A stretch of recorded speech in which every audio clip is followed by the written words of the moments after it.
안녕하세요. 먹고 읽고 투자하라입니다.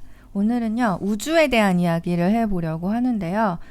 책을 두 권을 읽었거든요. 우주를 향한 골드러시랑 우주에 투자합니다. 이렇게 우주에 대한 책을 제가 두 권을 읽었는데, 우주를 향한 골드러시라는 책은요, 독일의 저널리스트인 페터 슈나이더가 2018년 초반에 출판했던 책을 한국에서 다시 2021년에 출판을 한 거기 때문에 내용이 아주 최신이라고는 할 수 없어요. 2018년 초반에 출판을 했기 때문에 이 책에 묘사된 내용은 대체로 한 2017년 정도의 상황이라고 할 수 있고요. 근데 이제 2010년대에 우주 산업에서 어떤 일이 벌어지고 있었는지 아주 설명이 잘 되어 있어서 어떤 역사적인 흐름 같은 거를 이해하기에 좋고요. 근데 이제 최신의 내용을 보시려면 이 우주에 투자합니다를 읽으시면 좋을 것 같아요. 이거는 이제 SK증권의 애널리스트들이 쓴 책인데요. 우주를 향한 골드러시가 2017년 정도까지의 상황을 다루고 있으니까 그 이후에 어떻게 되었는지 또 우주산업의 최신 동향은 무엇인지 아주 얇아서 130페이지 정도밖에 안 되는 책이긴 하지만 정리가 아주 잘 되어 있어요. 우주라고 하면 솔직히 저는 이 책들을 읽기 전까지는 무슨 우주 투자를 벌써 해. 너무 설레발 아니야? 이런 생각이 좀 있었고 또 우주 산업이라고 해봤자 좀 저 같은 일반인에게는 잘 와닿지 않는 그런 느낌이었어요. 뭐 억만장자들이 몇십억씩 내 돈 받아줘 막 이래가면서 우주 여행 다니고 또 막 일론 머스크는 화성에 인류를 이주시킨다고 하는데 그게 대체 뭔 소리야 싶기도 하고 아니 왜 지구 놔두고 왜 화성에 가서 살아 위험하게 이런 생각도 들고 그 일론 머스크가 말하는 화성 이주 계획이 제가 할머니가 되었을 때나 이제 겨우 실현될까 말까 하는 그런 이미지를 가지고 있었거든요. 주로 공상과학에 가까운 영역이지 벌써부터 무슨 투자를 하고 그럴 거리는 전혀 아니다. 그렇게 생각을 했습니다. 그런데요, 책을 읽고 나니까 우주 산업은 의외로 굉장히 가까이 와 있다. 예를 들어서 뭐 저궤도 위성을 띄워서 인터넷을 연결하려는 그런 사업이라든지 화물 운송 같은 거, 그리고 위성에서 사진 같은 걸 찍잖아요. 그래서 데이터를 수집을 해서 그걸 가공하고 분석해서 활용하는 분야 같은 경우에는 지금도 돈이 되고 있다는 걸 알게 되었고요. 우주 여행도 의외로 굉장히 먼 미래가 아니다라는 것을 이해를 하게 되었습니다. 그러면 저처럼 우주에 대해서 전혀 이해가 없으신 분들을 위해서 오늘은 기본적이고 중요한 몇 가지 개념에 대해서 짚고 넘어가려고 하는데요. 먼저 올드 스페이스와 뉴 스페이스라는 개념이 있습니다.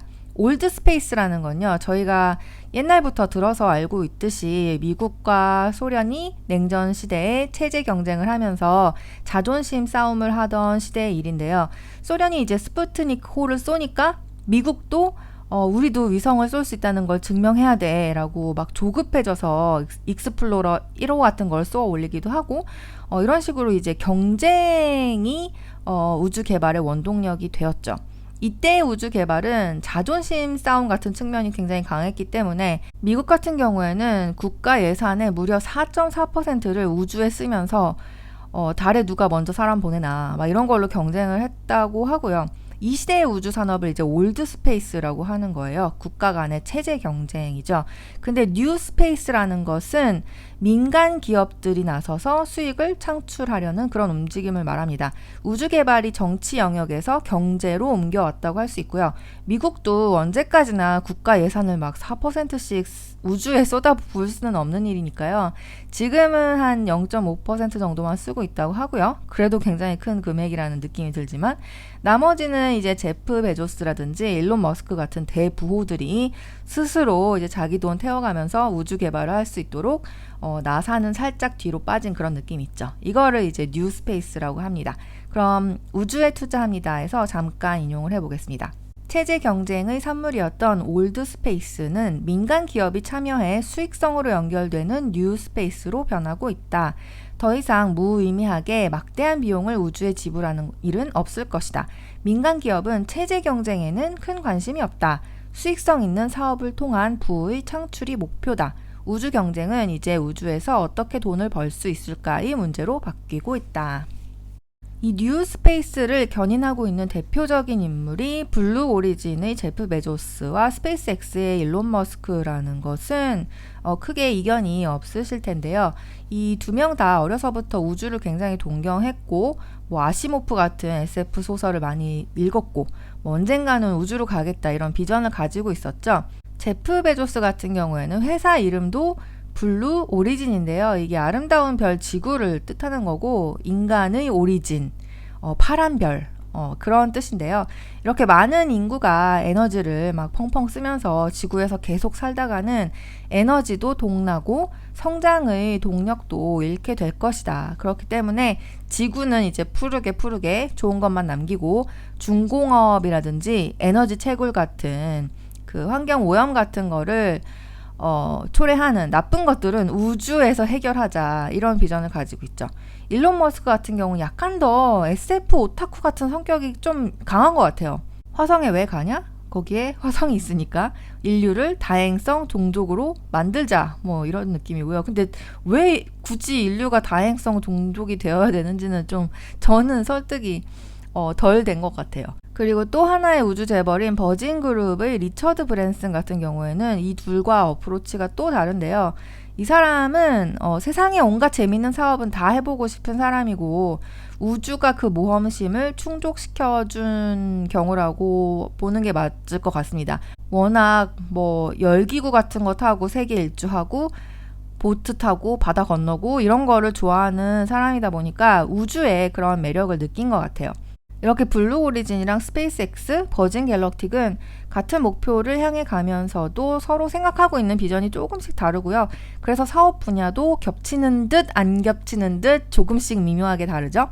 제프 베조스랑 일론 머스크는 같은 사업 분야를 둘러싸고 굉장히 신경전을 벌이는 사이이기도 하고요. 트위터로 막 싸우기도 하고 유명한 일화로는 39A 발사대의 사용 문제라든지 이 39A 발사대라는 게 굉장히 유서 깊은 발사대인데 이제 나사에서 이거를 처분하고 싶었던 거죠. 민간 기업에게 넘겨주고 싶었는데 스페이스X가 거의 이 사용을 따냈는데 이제 거기에 제프 베조스가 딴지를 걸어서 스페이스X 혼자서 사용하게 둘 수 없다. 모든 민간 기업들이 사이좋게 써야 한다. 이런 식으로 재판까지 가지고 갔죠. 그래서 이 둘의 사이가 굉장히 안 좋아졌다라는 이야기도 있었고 또 이 로켓을 발사할 때 요새 가장 중요한 게 뭐냐면 그 발사체를 어떻게 재활용하느냐 이거든요. 근데 로켓을 만드는데 돈이 엄청 많이 드는데 막 1조 이렇게 드는데 그걸 한번 쏘아버리고 버리면 너무 많이 돈이 들기 때문에 한번 쏘아 올린 발사체를 수거를 하는 방식 그 연구가 이루어지고 있고 블루 오리진이랑 스페이스X에서는 이미 몇 번 성공을 하기도 했죠. 발사체를 수거해서 몇 번이나 재활용하기도 했는데요. 이 발사체를 바다로 떨어뜨려서 수거하는 방식을 스페이스X가 이미 실시를 하고 있었는데 그거를 이제 블루 오리진이 소리 소문 없이 특허를 내버렸다는 거예요. 그래서 이 특허 등록 문제로 일론 머스크가 굉장히 화를 내고 격렬하게 다투기도 했다. 이런 일화도 있습니다. 그리고 우주 산업에는요, 업스트림과 다운스트림이라는 개념이 있어요. 이건 석유 산업에서도 이런 말을 쓰는데요. 그러니까 석유를 시추해서 뽑아내는 분야를 업스트림이라고 부르고 그 석유를 이제 가공하거나 유통하는 단계를 다운스트림이라고 부르는데요. 우주에도 비슷한 개념이 적용이 되어서 이제 우주선이나 위성을 쏘아서 올리는 것을 업스트림이라고 하고요. 우주여행 같은 것도 이제 업스트림이라고 할 수 있겠죠.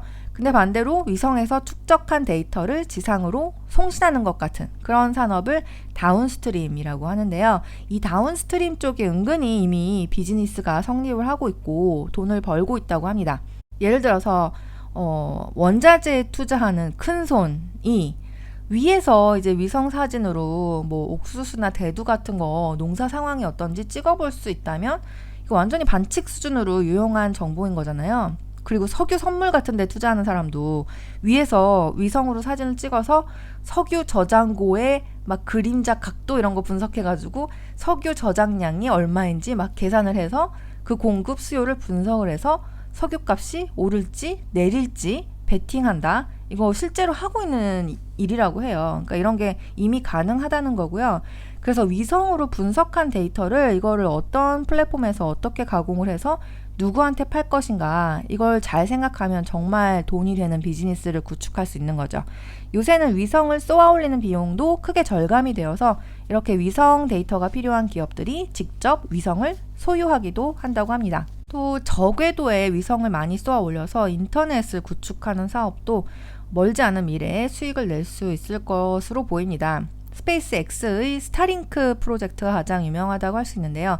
일론 머스크는 테슬라 차량을 스타링크에 연결하려는 구상도 하고 있다고 하잖아요. 보통의 정지 궤도 위성이 36,000km쯤에 떠 있는데 저궤도 위성은 몇백 킬로미터밖에 떨어져 있지 않기 때문에 인터넷의 속도도 굉장히 빠르고 차량 간의 레이턴시도 20ms밖에 안 나온다고 해요. 그래서 스타링크는 이미 베타 서비스로 제공이 되고 있고요. 기존에 인터넷이 잘 안 터지는 사람들이 답답해서 스타링크를 계약을 했더니 잘 터지더라, 이런 사용평도 간간히 올라와 있는 것을 볼 수 있습니다.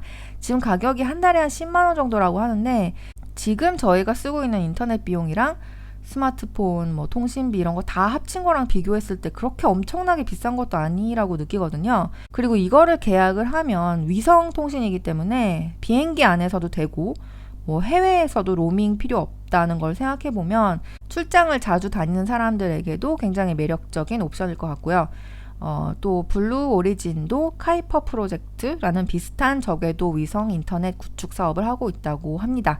또 이 방면에서 유명한 게 원웹이라는 회사죠. 이 회사도 위성 인터넷 서비스를 제공하는 것으로 유명합니다. 그래서 지금은 저희가 이제 케이블로 깔아놓은 인터넷을 쓰고 있지만 위성 인터넷이 일반화될 날도 아주 그렇게 멀지는 않은 것 같아요. 그래서 우주 여행 이야기로 넘어가 보면 솔직히 저 같은 일반인들한테는 참 생뚱맞고 안 와닿고 내가 일생에 우주여행 같은 거 가보기는 하겠어, 이런 생각이 들기는 하지만 부자들은 그렇게 생각하지 않는다는 거죠. 부자들의 문제가 그거잖아요. 돈은 많은데 재밌는 건 없고 인생이 재미없고, 인생 재미없으니까 막 마약 같은 거 하고 그러잖아요. 그래서 삶에서 자극을 찾고 막 그러는데, 제가 얼마 전에 중국의 최상위 부자들이 제일 많이 여행하는 곳, 그런 자료를 보다 보니까 의외로 남극이더라고요. 그러니까 일본, 한국 이런 거는 서민들이나 가는 데고, 진짜 부자들은 남극 이런 데 간다는 거예요. 그러니까 우주 여행이 가능해지면 그런 부자들은 무슨 수를 써서라도 가고 싶지 않을까요? 10억이 들던 100억이 들던 난 가겠다, 이런 부자들이 줄을 섰다고 하고요, 실제로. 그리고 일본의 조조타운이라고 온라인 의류 사업을 해서 아주 크게 부자가 된 마에자와 유사쿠라는 되게 이상한 사람이 있는데, 그 사람도 이제 수백억을 내고 우주 여행을 이미 예약해 뒀다라고 하죠. 블루 오리진 같은 경우에는 뉴 셰퍼드라는 로켓이 있는데요. 발사한 다음에 이제 캡슐이랑 발사체가 분리되는 구조고요. 그 캡슐이 이제 카르만선이라고 하는 지구의 대기 끝까지 올라가서 거기서 한 몇 분 동안 지구를 이제 구경하는 여행 코스고요. 발사체는 이제 지상으로 돌아와서 회수해서 재활용을 하는 구조입니다. 근데 이 전체 여행에 11분밖에 걸리지 않는다고 하는데요. 가격이 3억 정도라고 합니다. 그리고 버진 갤럭틱도 셀러브리티들의 예약을 한 7년 전부터 받고 있다고 하는데요. 아직 실현은 되지는 않았지만 이 화이트 나이트 2라는 비행기가 있는데, 이거는 이제 날아가는 도중에 기체를 발사시키는 거죠. 그러니까 지상에서 발사를 시킬 때보다 날아가면서 발사를 시키면 훨씬 연료도 적게 들고 효율적이라고 하는데요. 이 가운데에 있는 기체가 발사되면 수직 상승을 해서 우주 공간에 도착을 하면, 근데 우주 공간에서는 이제 캡슐 형태가 더 유리하기 때문에 우주로 가면 날개를 접어요. 얘가 날개를 접고 우주 구경을 하다가 다시 궤도로 돌아오면 날개를 펴면서 지상으로 돌아오는 구조라고 하는데요. 내부 디자인이 굉장히 럭셔리한 걸로도 유명하죠.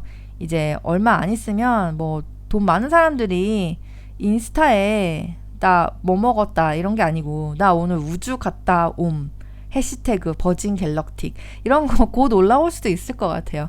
근데 저는 이런 게 되게 먼 미래의 얘기라고 생각을 했는데 블루 오리진이나 버진 갤럭틱이 내놓고 있는 목표를 보면 이런 간단한 우주여행의 경우에는 2021년을 실행 목표로 움직이고 있다고 하고요.